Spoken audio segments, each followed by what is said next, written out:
What is going on, everyone? Badger here. Be sure to like and sub, and let's get into this. Uh, Thanks to tax documents and other methods, we have found out that the amount of money wasted, lost, however you want to phrase it, on movies, specifically Marvel and or Disney Marvel movies, and I'll extend that to Star Wars because it's all Disney. It's staggering. And what actually looks like rookie numbers right here, and I have no doubt we'll be seeing articles like this in 6 or 7 months about Captain America 4 and Thunderbolts. New report reveals Marvel Studios lost $300 million on Ant-Man and the Wasp, Quantumania and the Marvels, which again, combined, seems like not that much money lost when we find out that 8 episodes of The Acolyte cost $300 million. You got 2 movies at least. So there's that. So we can see here from Bounding into Comics, failing upwards with a competition, Disney would be the pound for pound #1 ranked in the world. Yes. 2023, of course, a rough year for Disney for multiple reasons.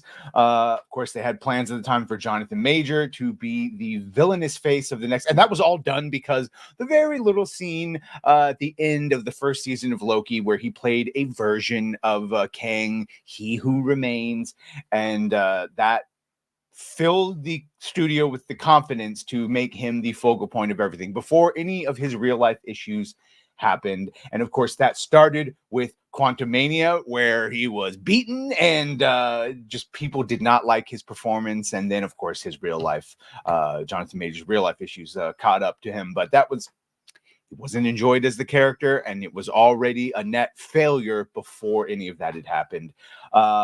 As they mention it, and he would have been out regardless. Phase 6, they say losing on 2, but Disney has also wound up losing millions on 2 of these Phase 6 films: Ant-Man and the Wasp, Quantumania, and the Marvels, aka the Marvels 2, which more men went to see than women, and they have this by statistic numbers for who buys the tickets. More specifically, per Disney's financial statements from it's those pesky financial statements that always get them, as obtained and relayed by Forbes. The respective box office failures of both films resulted in a roughly $296.4 million loss for the House of Mouse. Releasing in 2023, Quantumania was a major, see what they did there, a major disappointment, as the film was set to bring Major's Kang as the next Thanos-level Marvel villain. And I'm sorry, Kang fucking sucks. Kang sucks.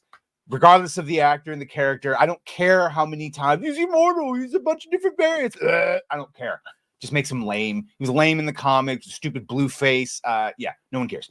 However, this selling point did little to bring in viewers, because he sucks, who instead just didn't bother to see Kang's reveal on the big screen. As a result, the film only drew in 476.1 million worldwide against a production budget somewhere between 280 to 320, and then you, whatever the budget is, you double it. Unfortunately, for marketing, I still am not exactly sure how that works, but that's the rule everyone goes by. Several months later, of course, Brie Larson came out in her post, which everyone forgot about, by the way, post Shang-Chi MCU return in the Marvels, and everyone forgets that she showed up at the end of Shang-Chi too with Mark Ruffalo Hulk to recruit Shang-Chi and his sister. Of course, joined by the very likable Iman Vellani, who, if anything, was the selling point. She's never attacked the fans. She knows about the lore. She corrected Kevin Feige when he incorrectly keeps calling the Earth 1999999 the Earth 616, because they're 2 separate things. Either way, and then, of course, the Monica Rambeau character that from WandaVision that no one watched.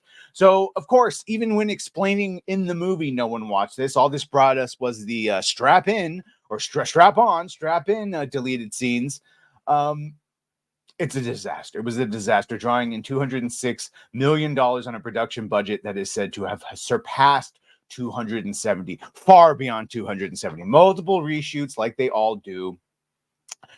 According to Forbes, as both movies went on to gross $682.2 million after the studio split the box office with the theaters, Marvel Studios only earned $341 million for both movies, leaving them with a combined loss of almost $300 million. And yes, as we found out with, because again, these tax documents, The Acolyte, which they all said cost 180 million, then it cost 230 million, and then at the end of the day, we found out it cost $300 million for an 8-episode TV show. Yeah, when you account for the marketing budget of both these films, which Hollywood is genuinely calculated as being at least equal to that of the respective, equal to, I think some people say more, but fine, we'll talk about that. Equal to or double is still what I hear. Disney sunk over $1 billion in Quantumania and the Marvels, only to recoup roughly 35% back. Look, and we know why.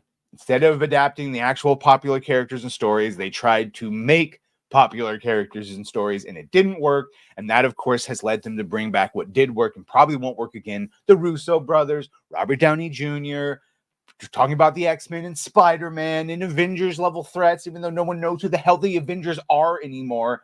Just not looking good. And on top of all of this, they at least had the Deadpool and Wolverine movie, which gave them that 1.3 billion worldwide. Very good word of mouth. It's going digital. But here's the fun part. All of that goodwill and all of that money is going to go away when Captain America Brave New World comes out and Thunderbolts comes out and Ironheart comes out, and dear God, no one's watching Agatha except for us who have to review it. But other than that, no one's watching that. So who, God knows how much money they spent on that one. But as we've heard, that's apparently the cheapest show, which would make sense because all they've done is drink wine and sing. So still rather watch that than Joker 2. Anyway, you let me know what you think about all of this. Personally, I think the losses are only going to go up. Wait until we see the loss that Captain America Brave New World, who, if you account for everything, has to be upwards of $400 million in budget. And I'm probably light on that. No way it's making its money back. Either way, let me know what you think of all this. Make sure to like, share, sub. If you have done that, thank you. If you're going to do that, thank you. And well, bye.